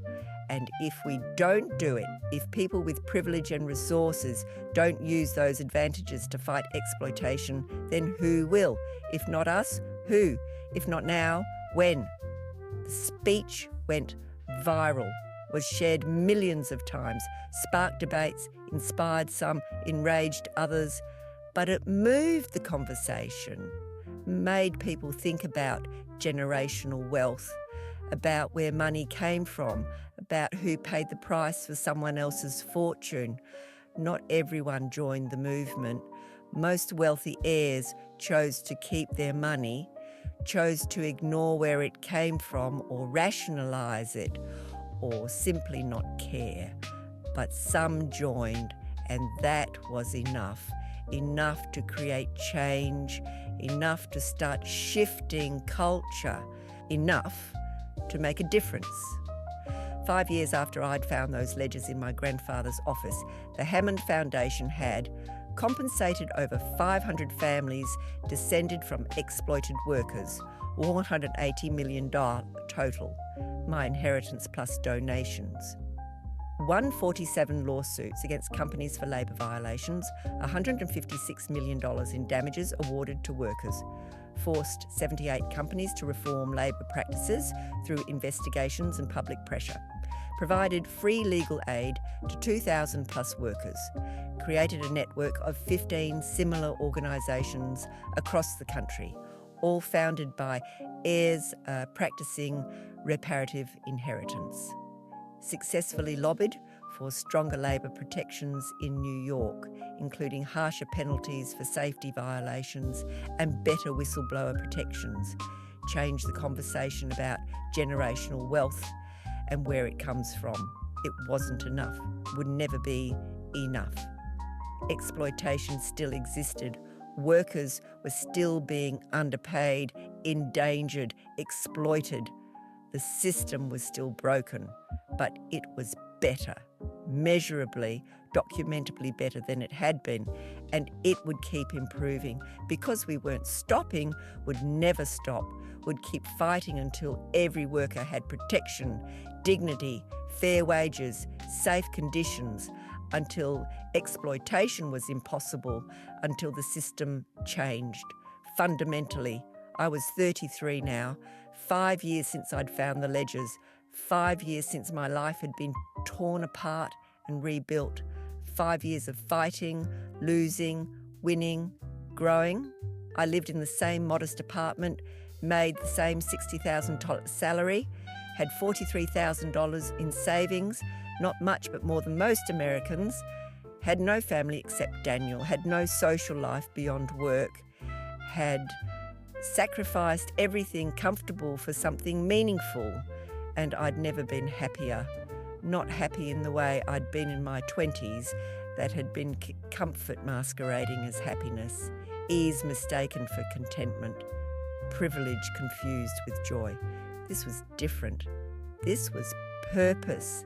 This was knowing every day when I woke up that I was doing something that mattered, that I was fighting for people who had no voice, that I was using resources I hadn't earned to create change I couldn't have achieved without them, that I was finally living honestly, living in a way that aligned with my values, living without the crushing weight of unacknowledged guilt. One afternoon, 5 years after everything began, I got a visitor at the foundation office, Rosa Santos, the woman whose father, Carlos, had died in the Hammond Tower collapse, who I'd compensated with $2 million, who'd brought her family to New York. Finally, 57 years after the father had died trying to bring them. "I wanted you to see something," Rosa said. She showed me photos. Her grandson had just graduated from Columbia. First person in the family to attend university. He'd studied engineering, wanted to design buildings, safe buildings, buildings where workers wouldn't die. "This is because of you," Rosa said, "because you gave us what we were owed, because you told the truth, because you made it possible for my family to have opportunities. My grandson is going to build buildings the right way, is going to make sure what happened to my father never happens to anyone else. That's your legacy, Sophie, not the money. This, people who have chances they wouldn't have had, people who are building better futures, people who remember what your grandfather did and are making sure it never happens again." I started crying. Couldn't help it, because for 5 years I'd been fighting, had been focused on lawsuits and compensation and systemic change, had been so busy doing that I hadn't stopped to see the impact, hadn't realised that the money I'd given away was changing lives, creating opportunities, building futures. Rosa hugged me, this woman whose father my grandfather had killed, who had every reason to hate me, who instead was thanking me. "Your grandfather took from my family," she said. "You gave it back. You didn't have to. You could have kept the money, kept quiet, lived your comfortable life, but you chose differently. You chose right over comfortable. That takes courage. That takes character. Your grandfather built an empire on suffering. You're building something better on truth. Thank you."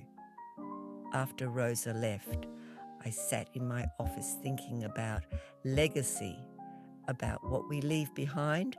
My grandfather had left buildings, 47 luxury developments across Manhattan, physical monuments to his success, buildings that would stand for generations, buildings with the Hammond name, buildings everyone could see, but those buildings were built on blood, on exploitation, on suffering. His legacy wasn't the buildings, it was the pain he'd caused, the workers he'd exploited, the families he'd destroyed, the deaths he'd covered up. That was his legacy, and no amount of buildings or wealth or success could change it. Eleanor had spent her life protecting that legacy, protecting the buildings, the name, the reputation, and she died having failed, having watched me tear it all down, having seen the truth exposed. Her legacy was complicity, was choosing wealth over ethics, was fighting to keep exploitation hidden. My mother's legacy was the same, choosing family reputation over truth, choosing comfort over justice, dying angry at the daughter who'd told the truth. Rachel's legacy was being built right now, and it looked exactly like Eleanor's, protecting wealth, prioritising family, teaching her children that money matters most. But my legacy, it wouldn't be buildings, wouldn't be wealth, wouldn't be comfort. My legacy was the foundation, was the families I'd compensated, was the workers I'd helped, was the lawsuits I'd won, was the movement I'd started, was the heirs who'd followed my example, was Rosa's grandson studying engineering, was Carmen Rodriguez's daughter who could now afford college, was Jose Morales who had money for medical care and therapy, was the 2,000 workers we'd helped, was the systemic changes we'd forced, was the truth I'd exposed. That was legacy that mattered, that would outlast me, that would keep growing even after I was gone. I'd traded my grandfather's blood money for something real, something valuable, something good, and I'd do it again. Would make the same choice, even knowing the cost, even knowing what I'd lose, because some things are worth more than comfort, worth more than wealth, worth more than family, truth, justice, integrity, living honestly, in making amends for harm done in your name, using privilege to fight for those who have none. Those things matter, those things last, those things create legacy worth having. That evening I went home to my modest apartment, made dinner, simple pasta, nothing fancy, nothing expensive, just honest food. I ate alone, thought about the family dinners I'd once attended, the Sunday gatherings at Eleanor's penthouse, the expensive meals, the expensive wine, the expensive people, all of it built on blood money, all of it comfortable and beautiful and wrong. I didn't miss it, didn't miss the people who'd chosen wealth over truth, who'd chosen silence over justice, who'd chosen to be complicit. I had Daniel, had the foundation team, had the workers we helped, had purpose. That was enough. That was more than enough. That was everything. My phone rang, unknown number. Sophie Hammond? Yes? This is Wei Chen, Lin Chen's grandson. You compensated my family 2 years ago. I remembered. The Chen family, whose grandfather had been blacklisted for trying to organise workers, who died broke and bitter. I wanted to tell you something, Wei said. I just opened a construction company, union only, fair wages, proper safety standards, everything your grandfather didn't do. I'm building it the right way because of you, because you showed me it was possible, because you proved that wealth built on exploitation can be transformed into something good. I wanted to say thank you, and I wanted you to know I'm naming the company Chen and Hammond Construction. Your name alongside my grandfather's, because you're part of our family story now, the part where things got better, where justice happened, where someone with power chose to do what was right. I was crying again, seemed to be doing a lot of that lately. I don't deserve to have my name. Yes, you do, Wei interrupted. You absolutely do. You gave up everything to make amends. You used your inheritance to fight the system your grandfather built. You changed things. That deserves recognition. That deserves honour. So Chen and Hammond it is. We're going to build this city, the right way, together. After we hung up, I sat in my small apartment and thought about names, about legacy, about what we leave behind. The Hammond name used to mean luxury real estate, meant wealth and power and success. Now it meant something different, meant exploitation exposed, meant amends made, meant a family empire torn down and rebuilt as something better. Meant choosing truth over comfort, justice over wealth, people over profit. That was the Hammond legacy now. Not my grandfather's buildings, not Eleanor's empire, but this, the foundation, the movement, the change. I'd taken blood money and turned it into justice, had taken inherited guilt and transformed it into action, had taken a name associated with exploitation and made it stand for something good. That was enough. That was more than enough. That was everything I'd hoped to do when I found those ledgers 5 years ago, when I discovered the truth about where my wealth came from, when I made the choice to do something about it, even though it would cost everything.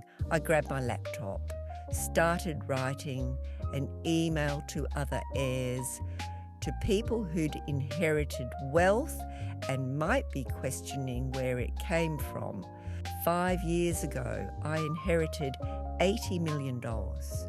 3 days later, I discovered my grandfather built that fortune by systematically exploiting immigrant workers, paying poverty wages, ignoring safety violations, covering up deaths. For 15 years he made money by destroying lives, and I'd been living off that blood money my entire life without knowing. I had a choice: stay silent and keep my wealth and family intact, or expose the truth and make amends. I chose truth. It cost me everything. My mother died without speaking to me again.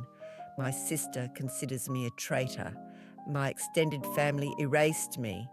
I lost my social world, my comfortable life, my place in the world I'd grown up in. But I gained something more valuable: the ability to sleep at night, to live honestly, to look at myself in the mirror and know I did the right thing even when it was hard. I used my entire inheritance to compensate descendants of exploited workers and create a foundation that fights for labour rights. I traded comfort for purpose, wealth for integrity, family for principle, and I'd do it again. If you've inherited wealth, I encourage you to investigate where it came from. Ask uncomfortable questions. Look at records your family might have hidden. Examine the history. And if you find exploitation, and you probably will, because that's how most generational wealth was built, consider making amends, using that unearned money to compensate those who were harmed, creating something that fights the system that enriched your family. It won't be easy. It will cost you, but it's right. And if people with privilege and resources don't use those advantages to create justice, then the system never changes. The exploitation continues, the inequality perpetuates. We have the power to break the cycle, to transform blood money into something good, to create legacy that matters.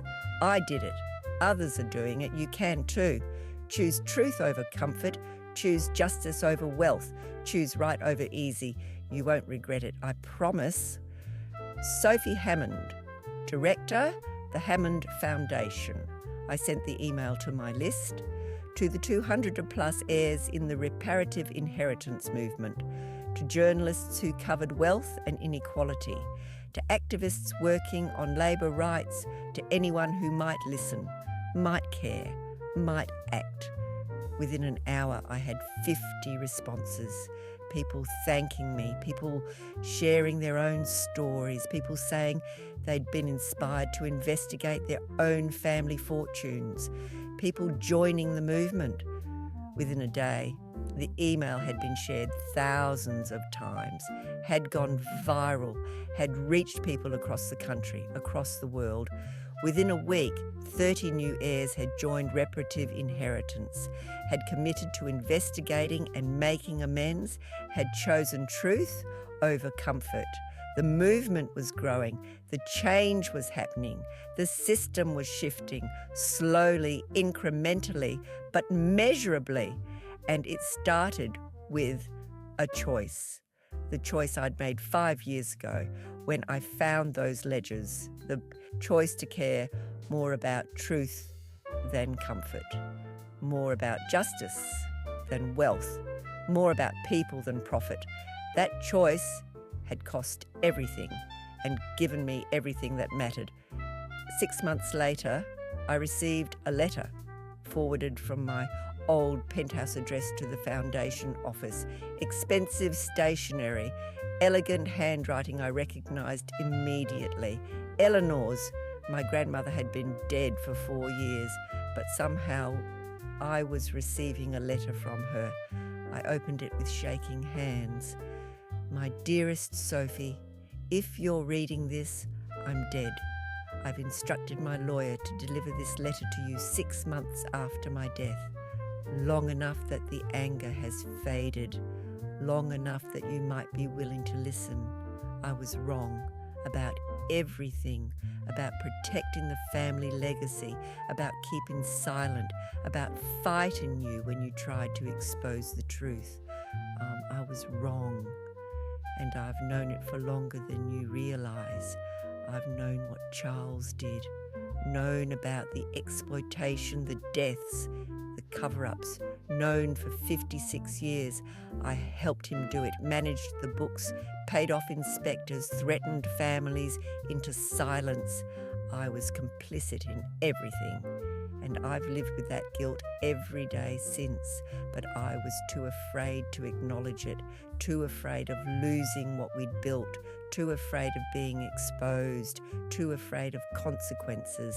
So I chose silence, chose protection of wealth over ethics, chose comfort over truth.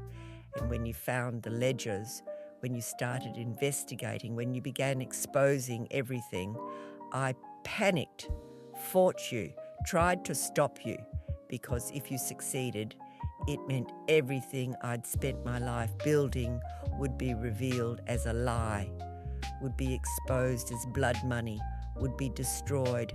But you didn't stop.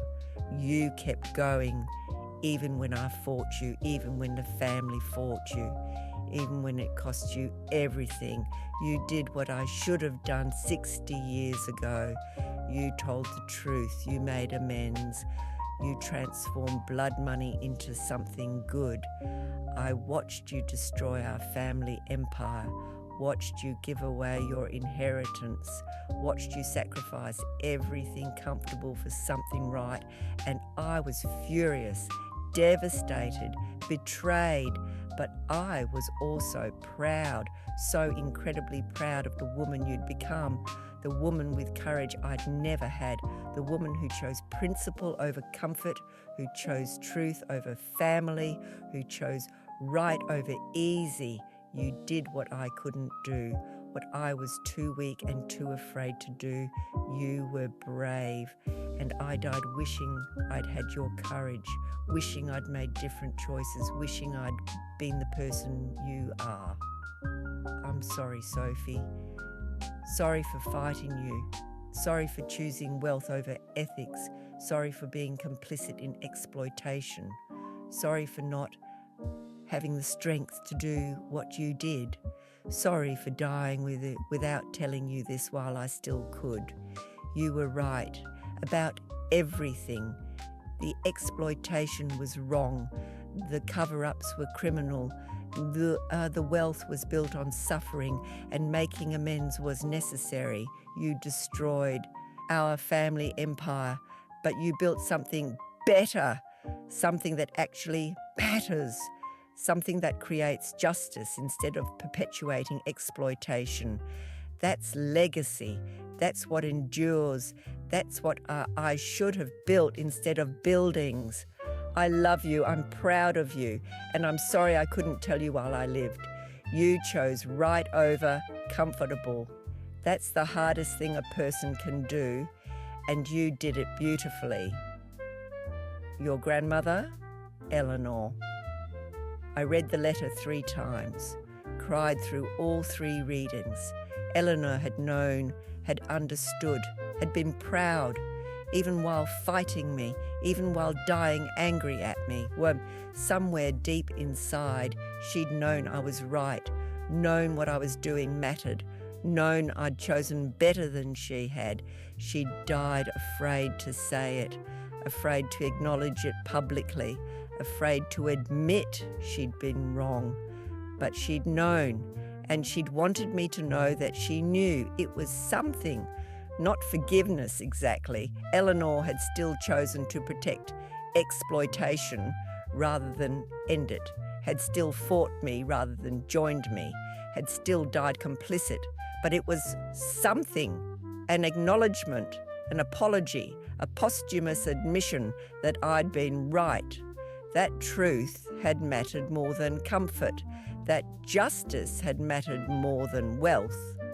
I kept the letter, put it in a frame on my office wall, not because I needed Eleanor's validation. I'd learned to live without it years ago, but because it represented something important. Even people who choose wrong, who prioritise comfort over ethics, who stay complicit, even they can recognise truth, can acknowledge what's right, can be changed, even if they're too afraid to show it while alive. Change was possible, growth was possible, redemption was possible, not for everyone, not easily, but possibly, and that mattered. That gave me hope.